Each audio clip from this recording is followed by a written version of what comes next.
આજે તો સવારમાં મસ્ત રેડી થઈ ગઈ છું, તો પોતાની તારીફ પોતે જ કરી લેવી પડે, કેમ કે કોઈ કરતું જ નહીં.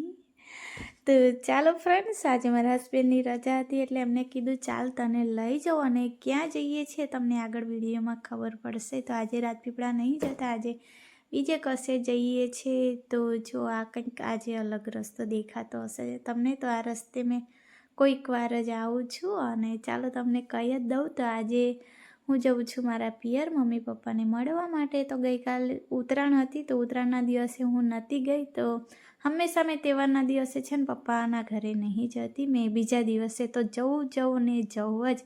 તો મારા હસબન્ડની પણ રજા હતી એટલે અમે પહોંચી ગયા ઘરે, અને અહીંયા મારી બેન છે ને જમવાનું કાઢતી હતી મિતિક્ષા માટે. તો થોડી વાર બેઠા, મસ્તી કરી, અને પછી હું આવી ગઈ છું વાલપાપડી તોડવા માટે. તો આ વાલપાપડીનું શાક બહુ જ મસ્ત લાગે છે. તો ઘરમાં છે ને મારા હસબન્ડ સિવાય બધા ખાઈ લે છે, એટલે મારા મમ્મીએ યાદ કરાવ્યું હતું કે લઈને જ આવજે શીંગો. તો અહીંયા હું શીંગો તોડવા આવી હતી, ને સાથે હતો મોન્ટુભાઈ, પણ એ છે ને કેમેરો ચાલુ જોઈને ભાગી જ જાય છે. તો ચાલો પાપડી તોડી, અને પછી ઘરમાં આવીને જોયું તો મારી બેન છે ને ભજીયા બનાવતી હતી અમારા માટે. તો બટાકાના ભજીયા બનાવ્યા હતા અને ડુંગળીના ભજીયા. તો મને ગરમા ગરમ ભજીયા આપતી હતી મારી બેન. તો હું કહી શકું કે મારી મમ્મી કરતાં વધારે છે ને મને મારી બેન પ્યાર કરે છે, મને બહુ વાલી છે મારી બેન. આવી બેન છે ને દુનિયામાં કંઈ ના મળે, કંઈ એટલે કંઈ જ ના મળે. મારી બેનને કહેવાય ને ભગવાને મારા માટે મોકલી છે. તો